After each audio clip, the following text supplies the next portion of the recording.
हरिओम, जय श्री कृष्ण। अब पूजा में कई प्रकार के फूल अर्पण किए जाते हैं, जैसे गुलाब हो, कमल हो, करण के फूल हो, जुई के हो, मोगरा के हो। लेकिन हम कमल पुष्प को ही विशिष्ट क्यों मानते हैं? क्यों इसकी गिनती विशिष्ट पुष्पों में होती है? जैसे पुष्पेशु चंपा कहा है, लेकिन फिर भी पूजा में चंपा को अर्पण नहीं किया जाता है। इसका कारण यह है कि चंपा तुझ में 3 गुण, रूप रंग अरुबास, लेकिन तुझ में एक अवगुण, भ्रमर न आवे पास। तो चंपा का पुष्प वहाँ पुष्पेशु चंपा, नगरीषु लंका, नदीषु गंगा, ये कहा है। काव्येषु माघः कवि कालिदासः। लेकिन कमल के पुष्प को विशिष्ट क्यों माना है? तो कमल है वो अपने हिंदुस्तान का राष्ट्रीय पुष्प है और योग्य भी है, क्योंकि कई वर्षों पहले अपने तालाब और सरोवर में रंग बेरंगी कलरफुल वाले, अलग अलग वर्ण वाले, कलर वाले कमल पुष्प होते थे, सारे तालाब में भरे रहते थे। तो विशिष्ट क्यों मानते हैं? कमल सत्यम शिवम सुंदरम का प्रतीक है और भगवान भी सत्य, शिव और सुंदर स्वरूप है।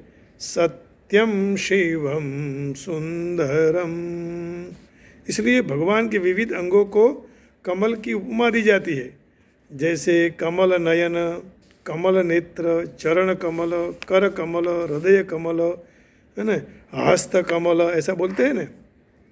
तो अपने शास्त्र और प्राचीन साहित्य में कमल की बहुत जगह स्तुतियाँ हैं, प्रशंसा की है।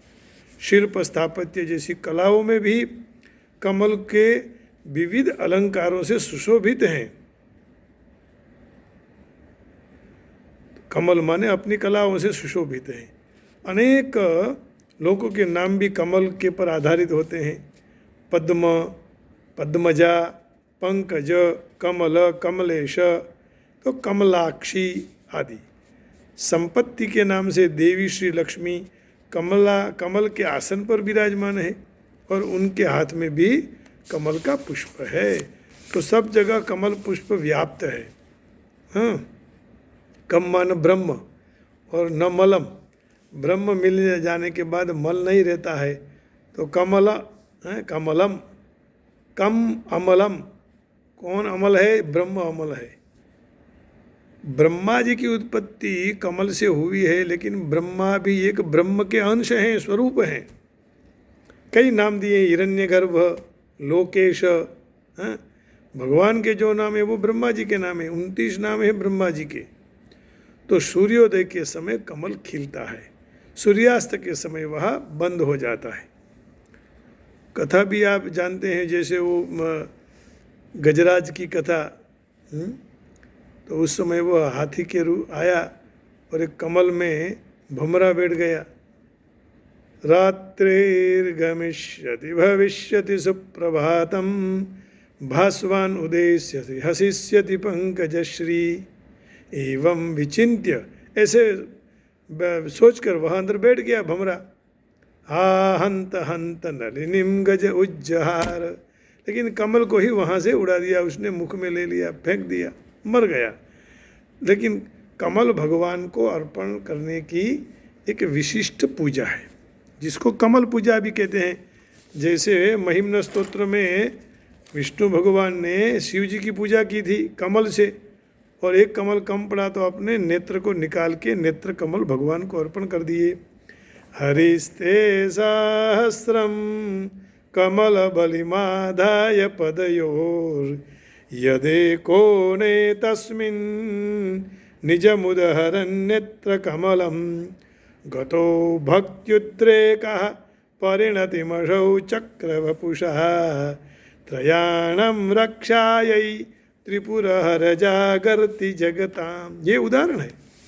माने हमारे जीवन में मल न रहे, क्योंकि ब्रह्म का दर्शन हो जाए तो फिर मल कैसे रहेगा, है ना।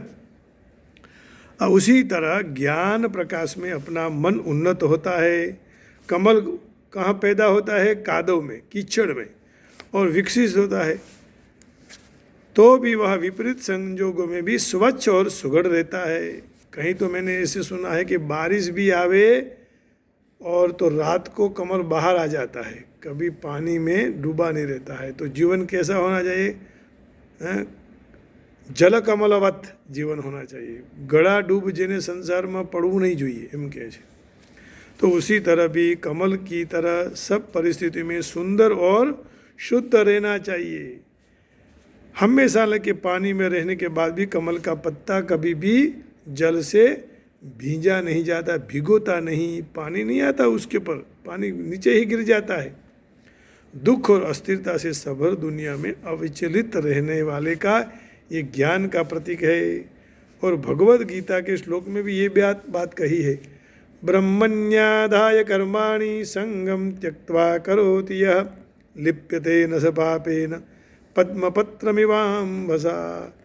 पर ब्रह्म को अर्पण करके आसक्ति को छोड़कर पुरुष सर्व काम करते हैं तो वह पुरुष जल के द्वारा कमल पत्र की तरह पाप से लिप्त नहीं होता है ना। पाप में कई लोग लिप्त हो जाते हैं। तो ज्ञानी को मन की ये सहज अवस्था है और साधकों के लिए अनुशासन बन जाता है।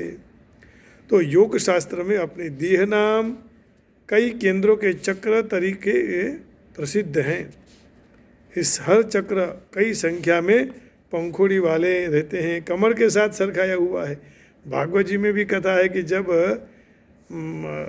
कंस दिन गिनता था तो भगवान उनकी इच्छा से नारद जी आए और नारद जी ने बताया कि कौन सा 8वां संतान मानते हो देवकी का। कमल को घुमा कर बताया और कोई पुष्प नहीं लिया, माने कमल का सब जगह महत्व है। तो योग शास्त्र में भी इसका चक्र के रूप में उपयोग होता है और कमल की संख्याओं की तरफ बताया है। हजारों पंखुड़ी वाले सहस्र चक्र अपने मस्तक पर आया हुआ है, यहाँ है ऐसा अपने पर। तो जब साक्षात्कार होता है तो वहाँ खुल जाता है सहस्र चक्र। ये कर्मकांड में पूजा में भी आता है, राजोपचार पूजा में, कि यहाँ सहस्र चक्र सहस्र दल खुल गया तो ब्रह्म का दर्शन होता है। इसी तरह ध्यान में बैठने वाले साधकों के लिए भी पद्मासन में बैठने की आज्ञा दी गई है। तो वो भी कमला पद्मासन हो गया पद्म की तरह। तो कमल की उत्पत्ति भगवान विष्णु के नाभि में से हुई है, उसमें से ब्रह्मा उत्पन्न हुए और उन्होंने सृष्टि की रचना की। इसलिए कमल सृष्टि और उसके सर्जन को जोड़ने वाली एक कड़ी है और वह ब्रह्मा के निवास स्थान ब्रह्मलोक का भी प्रतीक है। स्वस्तिक का शुभ चिन्ह कमल में से उत्पन्न होता है, ऐसा माना जाता है कि स्वस्तिक होता है वो कमल से उत्पन्न हुआ है। तो उपरोक्त सारी हकीकत वास्तविकता से कमल अपना राष्ट्रीय पुष्प है और इसलिए वह बहुत महत्व धारण करता है। ये बात समझ में आ जाती है। इसलिए कोई एक पक्ष ने अपना चिन्ह भी कमल रखा है कि वो राष्ट्रीय पुष्प है और शुद्ध है, सुगंधमय है, भगवान को अर्पण होने वाला है और उसी में से ब्रह्मा जी की उत्पत्ति होती है जिसने सारी सृष्टि की रचना की। जो हम अब बैठे हैं तो वह कमल की कृपा से, क्योंकि कमल से ब्रह्मा जी की उत्पत्ति हुई है और वही ब्रह्म भगवान के अंश हैं।